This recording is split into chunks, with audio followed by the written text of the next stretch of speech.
I'm not sure how many people here have seen the headlines about the proliferation of industry initiatives around mobile applications. It shouldn't really be a surprise that the Article 29 Working Party is focusing on this because, frankly, everybody's focusing on this. So what we have right now, I'm going to hit on a few here. We've got, from earliest to latest, we've got the GSMA, which is an association of carriers working on their expectations about what their own branded apps and the developers who work on applications that they're either going to release as carriers, they're going to pre-embed on devices, or they're going to distribute through their app platforms, the expectations about how those applications will work.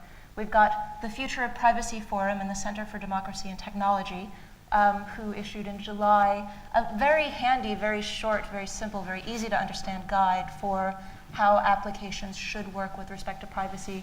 We've got the App Quality Alliance, an organization of app developers and associated industry participants with some expectations about how apps will work. Now, this is not a privacy-focused organization, but the latest release of their guidance has incorporated privacy expectations that are largely based on the GSMA's guidelines. The NTIA, an American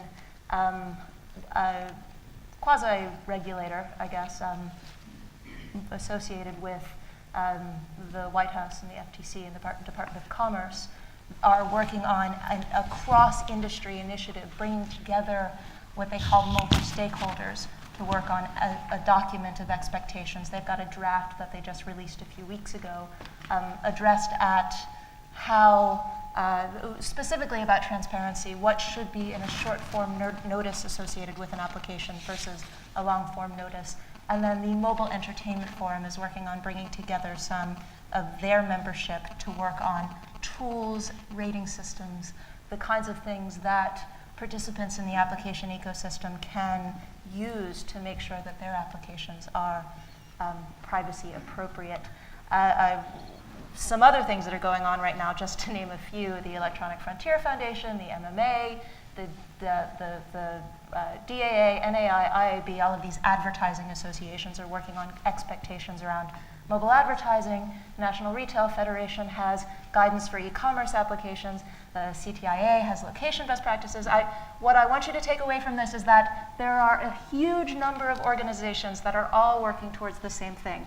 Now, some people have recently started to think, wait a minute, is this a problem? There are so many different pieces of guidance out there. Do they conflict? Do people understand how they should apply? Do we just have too many of them, right? And in general, I want to reassure you, there are some vast similarities between all of these efforts. They're all focused on general fair information principles. They for the most part, all talk about notice, transparency, right?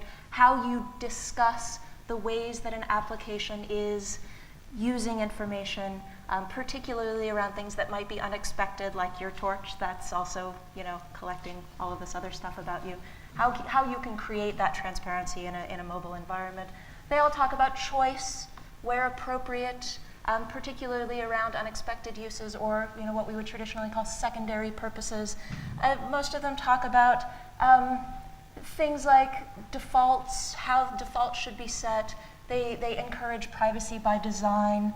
Application developers should be thinking about building privacy into the way that the application works rather than trying to append it afterwards with some lengthy privacy policy or terms and conditions that, frankly, probably nobody in this room even reads, much less the layperson on this. Some of them have specific guidance around things like location, things like children's information, things like social networking and other social features. They're all useful guidance, and they're all saying roughly the same things. And in general, none of them promise that following the guidance will give you compliance with the law, because that's not what they're there for.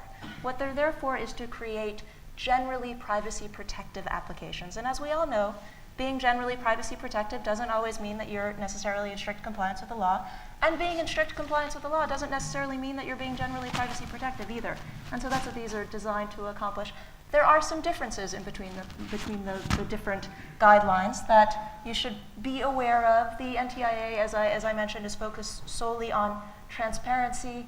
The GSMA is, I think, a little bit unique in some of these guidelines in that they're focusing on the entirety of the mobile ecosystem and not just the application developers. They've tried to create a system that's focused on outcomes and gives some guidance for every participant in that complex mobile ecosystem to contribute to how those outcomes develop. And that's important because, as you all know, if you're using a smartphone, and I assume that most people are at this point, it could be the operating system that prompts for location or contacts or certain permissions that the application developer may not necessarily have any control over, right?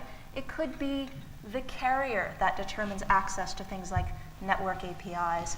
It could be the application platform, the app store, that determines what the description is that's presented to the user before they choose whether or not to install the application.